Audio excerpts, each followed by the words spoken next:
Hello दोस्तों, कैसे हो आप लोग? आए हो सब अच्छे होंगे। तो ये जो पार्ट है ये सेकंड पार्ट है, ठीक है। इसके पहले मैंने जो वीडियो अपलोड किया वो फर्स्ट पार्ट था और एक सेकंड पार्ट है। तो चलो आपका कीमती टाइम ना खराब करते हुए करते हैं वीडियो को शुरू। अब की बार तेरी बारी है, कहाँ पर छुपा है तू? और हाँ गाँव वालों, तुम लोग भी कान खोल कर सुन लो, आने वाली अमावस्या को तुम लोग भी नहीं बचोगे, सबके सब मरोगे। और हंसते हुए बोली, तुम लोगों ने मुझे बहुत सताया है।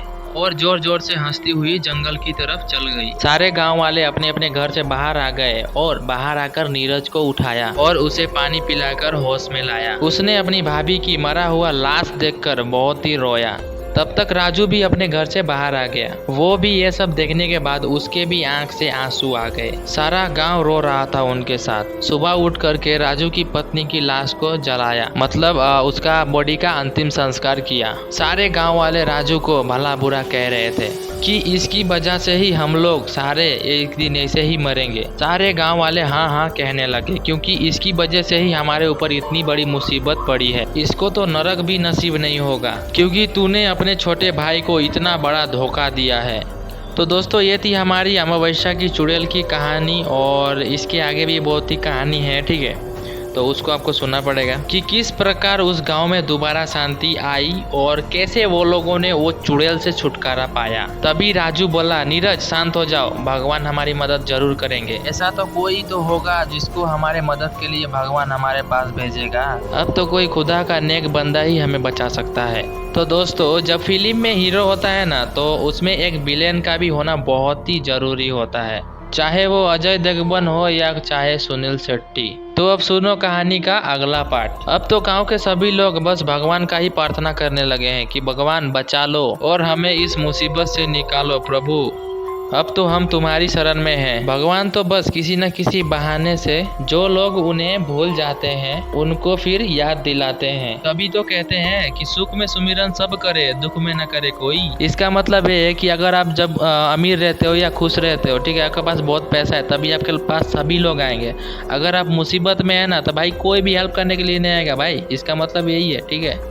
और जो सुख में सुमिरन करे, जो दुख काहे को आए। इसका मतलब ये है कि अगर आप खुशी के टाइम में अगर खुश हो, उसके टाइम में आप भगवान को मानते हो, उनका सुमिरन करते हो, तो दुख आपके पास नहीं आएगा। तो दोस्तों, भगवान भी बहुत दयालु हैं, क्योंकि वो तुरंत ही क्षमा कर देते हैं। तो फिर उस गांव में और किसी आदमी की मौत होने से पहले भगवान ने एक फरिश्ते को उनके पास भेजा। उसका नाम था विराट, जो भगवान को मानने वाला एक नेक बंदा था। वो किसी काम से गांव से होकर गुजर रहा था। रात होने वाली थी, इसलिए उसने सोचा कि क्यों ना मैं रात भर इसी गांव में ठहर जाऊं। वो उस गांव की ओर चल दिया, कमर में तलवार लटकाए हुए, राजाओं जैसे कपड़े पहने हुए। वो पहुंचा गांव में। अजनबी को देखकर गांव वालों ने मिलकर उनको पूछा कि आप कौन हो और कहां से आए हो। उसने कहा कि मेरा नाम विराट है और मैं किसी काम से यहाँ से गुजर रहा था। रात होने वाली है, तो मैंने सोचा क्यों ना मैं रात को इसी गाँव में रुक जाऊँ। तभी उनमें से एक आदमी बोला, तुम तो वही विराट हो ना, जिसको लोग भगवान का भेजा हुआ फरिश्ता मानते हैं। उसने कहा, हाँ कुछ लोग कहते हैं। गांव के सभी लोग उसके पैरों में गिर पड़े और कहने लगे कि भगवान ने हमारी सुन ली। तुम जैसे फरिश्ते को भेज दिया इस गांव में हमें बचाने के लिए। हमें उस चुड़ैल से बचा लो। अब तुम ही हो जो हमें उस चुड़ैल से बचा सकते हो। और विराट फिर बोले, अरे ये क्या बोल रहे हो आप लोग सभी खड़े हो जाओ। फिर सभी आदमी लोग खड़े हो गए और उसके बाद इन्होंने पूछा कि आखिर बात क्या है, तुम सब इतने घबराए हुए क्यों लग रहे हो। तभी उनमें से एक आदमी ने बोला, एक चुड़ैल है जो हम सबको मार डालना चाहती है। तभी विराट ने बोला, अरे मैं आ गया हूँ ना, अब सब कुछ ठीक हो जाएगा। अब तुम लोग मुझे बताओ आखिर गाँव में क्या हुआ था। तब गाँव वालों ने विराट को सब कुछ खोलकर बता दिया और फिर राजू और नीरज को बुलाया और कहा, राजू तुमसे जो लालच में हुआ वो बहुत ही बुरा हुआ। वो सब बातों को तुम भूल जाओ और हमारा साथ देकर इस गांव को बचाओ। और नीरज, तुम अपने बड़े भाई को माफ कर दो। नीरज ने कहा, पर मैं तो अपने भैया से गुस्सा था ही नहीं, पर आप लोगों को लग रहा था कि मैं गुस्से में हूँ। भाई मुझे माफ कर दो। और उसने राजू के पैर छू लिए। राजू ने उसे उठाकर गले लगा लिया। दोनों भाई की आंखों से आंसू निकल रहे थे। तभी विराट ने कहा, हमारे पास कल तक का वक्त है और परसों अमावस्या है। तुम लोगों को किस किस चीज का इंतजाम करना है मैं तुम्हें बताऊंगा। अब आप लोग निडर होकर अपने अपने घर में जाकर सो जाइए, सुबह मैं सबको बताऊंगा। विराट के लिए गांव वालों ने बढ़िया पकवान बनाए और मिठाइयाँ भी लाई और बहुत ही मेहमान नवाजी किया और विराट को बिस्तर पर सुलाया। सुबह होते ही विराट ने सभी गांव वालों को एक जगह पर इकट्ठा होने के लिए कहा। थोड़ी ही देर में सारे गांव वाले एक जगह पर इकट्ठा हो गए। तब जाके विराट ने सभी गांव वालों को बताया कि हम सबको मिलकर उस चुड़ैल को मारना होगा। मैं सबको बताता हूँ कि हमें क्या करना है। कल रात पूरा गांव उजाला होना चाहिए। कल रात कोई भी घर में अंधेरा नहीं होना चाहिए। पूरे गांव को दीपावली की तरह सजा दो और सभी लोग घर से बाहर होना चाहिए मेरे नजरों के सामने। और राजू, तुम अपने घर में हवन की सामग्री के साथ में वहाँ पर बैठोगे। मैं यहाँ से मंत्र पढ़ूंगा और तुम वहाँ पर बैठते हुए आहुति दोगे। और नीरज, तुम जंगल में 2 लोगों के साथ उस चुड़ैल की कब्र में जाकर उस चुड़ैल को खोदकर निकालकर जलाना होगा उसके शरीर को। अब मैं कल सुबह तुम्हें वहीं पर ही मिलूंगा। अब सभी लोग सब अपने अपने तैयारी करो। उस दिन की रात कब बीते सबको यही इंतजार था। सुबह होते ही विराट ने सभी गांव लोगों को इकट्ठा किया और कहा। विराट ने कहा, तैयारी सब हो गई है ना? गांव वालों ने कहा, हाँ सभी तैयारी हो गई है। हम अपने अपने घर के अंदर बहुत सारे दीपक लाकर रखे हैं। सारी तैयारी हो गई है।